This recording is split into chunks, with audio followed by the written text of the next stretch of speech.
Hai teman-teman semua, balik lagi di channel Ilmu Giziku. Nah, di video kali ini Ilmu Giziku akan membahas mengenai bekal apa aja sih yang harus dipersiapkan sebelum kamu PKL gizi di rumah sakit.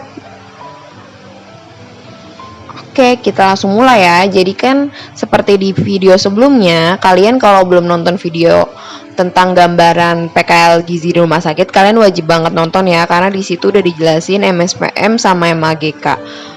Mungkin nama-namanya ini lain-lain ya, tergantung sama penyebutan kalian, tapi intinya MSPM itu penyelenggaraan makanan di rumah sakit, kalau MAGK itu gizi klinisnya gitu.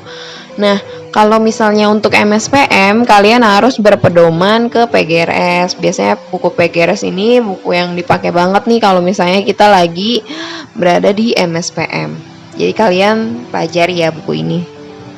Oke, selanjutnya kalau misalnya untuk di MAGK, rumus apa nih yang harus kita pelajari dan sering banget digunain? Oke, rumus pertama itu adalah rumus Mifflin. Jadi rumus Mifflin ini rumus yang sering digunakan oleh dietitian dari rumah sakit untuk menghitung kebutuhan orang sakit. Nah, kalian bisa lihat di sini rumus untuk BMR-nya itu kalian bisa foto ya di bawah. Untuk laki-laki dan wanita otomatis berbeda ya rumusnya, rumus BMR-nya. Nah, terus kalau misalnya mau nyari energinya, itu nanti dikali lagi BMR-nya, dikali lagi sama faktor aktivitas dan juga faktor stresnya. Nah, di sini Mimin udah buatin tabel nih untuk faktor aktivitas dan juga faktor stres. Kalian bisa foto aja video ini, oke? Oke, kalau udah kita lanjut ya ke rumus Perkeni. Jadi rumus Perkeni ini adalah rumus untuk penderita diabetes. Biasanya kalau misalnya kalian nanti nemuin pasien, misalnya dia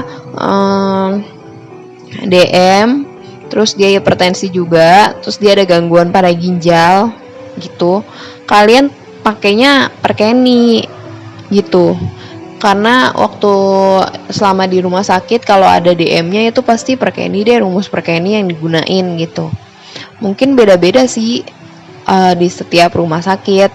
Tapi kalau misalnya selama Mimin PKL di rumah sakit, selama dia ada DM itu pakai rumus Perkeni gitu. Kalian kalau misalnya beda, kalian bisa komen ya di bawah buat nambah sharing juga ke teman-teman yang belum PKL gitu, oke? Nah, kalau di sini rumus Perkeninya itu kita ngitung BMR-nya dulu. Seperti biasa BMR-nya dihitung. Kalau misalnya kalian tahu ini mungkin 30 sama 25 ini angka buat ngitung rumus cepet ya. Jadi di Perkeni juga pakai angka itu dikali sama berat badan idealnya. Nah, terus kalau misalnya udah, nanti kita nyari kebutuhan energinya itu BMR ditambah faktor aktivitas, faktor stres, dikurang faktor usia.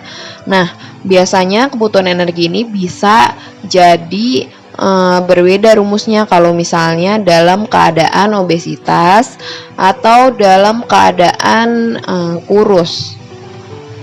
Dan hamil juga bisa berbeda ya rumusnya. Biasanya kalau misalnya dia ada obesitas itu biasanya nanti dikurang sama faktor koreksi berat badan. Nah, faktor koreksi berat badannya ini biasanya itu sekitar 20-30% dari BMR. Kalau misalnya dia gemuk berarti dikurang, kalau misalnya dia kurus gitu, itu biasanya ditambah 20-30%. Ini tergantung sama tingkat kegemukan atau kekurusan orang tersebut gitu. Nah, itu juga berlaku sama kalau dia kehamilan. Misalnya dia trimester pertama, tetap harus ditambah sama penambahan kalorinya gitu. Jadi tetap berlaku tuh yang penambahan energi untuk ibu hamilnya gitu. Dan biasanya juga kalau untuk infeksi itu kan biasanya demam 1 derajat Celcius lebih 1 derajat Celcius itu jangan lupa juga ditambah sama 13% ya dari kebutuhan dia. Jadi jangan sampai lupa, itu berlaku juga di rumus Perkeni. Oke? Jadi kalau misalnya kita rangkum di sini rumus Perkeni itu yang mempengaruhi pertama ada jenis kelamin. Ya kan, itu jelas. Kita bisa lihat di BMR-nya. Lalu yang kedua ada usia. Usia ini itu ada faktor usia, nanti di slide berikutnya akan ada berapa persentasenya.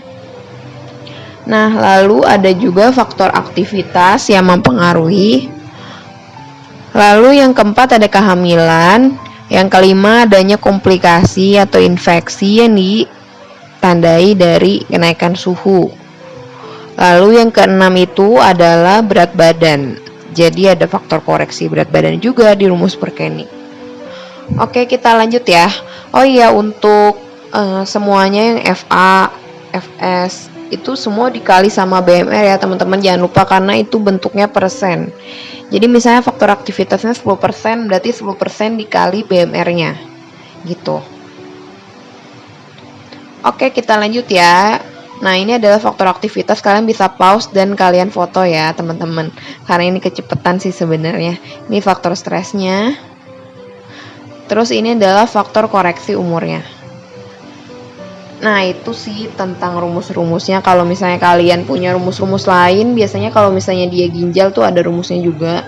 Tapi kalau di rumah sakit Mimin tuh biasanya tetap pakai Miflin sih, jadi Mimin gak cantumin. Tapi kalau misalnya kalian punya rumus-rumus lain, coba komen di bawah ya, biar lebih bervariasi aja. Oke, selain itu ada beberapa hal lain juga nih yang harus dipelajari, seperti yang pertama ada data biokimia. Jadi data biokimia ini kita penting banget nih untuk tahu kategorinya, dia tuh termasuk tinggi, rendah, atau normal gitu. Karena waktu pas di rumah sakit tuh biasanya ditanya tuh sama ahli gizi yang di ruangannya, ini termasuk kategori apa gitu.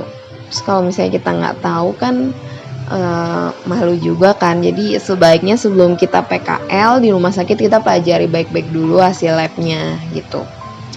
Oke, yang kedua itu adalah kalau misalnya kita ketemu sama pasien ginjal, itu kita jangan sampai lupa ya teman-teman buat nanyain urin tampung dia gitu. Karena urin tampung itu kan berhubungan sama cairan kan, kebutuhan cairan yang dia bisa dapat. Jadi pastiin kalian tuh catat urin tampungnya. Kalau misalnya RM-nya misalnya nggak jelas, itu kalian bisa nanya langsung. Kalian bisa lihat kondisi pasiennya juga kan di sana. Tapi biasanya sih ditulis sih di rekam mediknya. Jadi pastiin kalian catat, jangan sampai ketinggalan, oke? Karena ini biasanya kalau misalnya ginjal nih, pasti orang pengalaman aku waktu PKL tuh lupa nyatat urin tampungnya, jadi nggak tahu cairannya, sedangkan jumlah cairannya nanti ditulis di laporannya juga gitu. Jadi pastiin kalian catat urin tampungnya, oke? Nah, mungkin segitu aja yang bisa dijelasin untuk pembekalan rumah sakit. Jangan sampai ketinggalan video berikutnya. Bye-bye.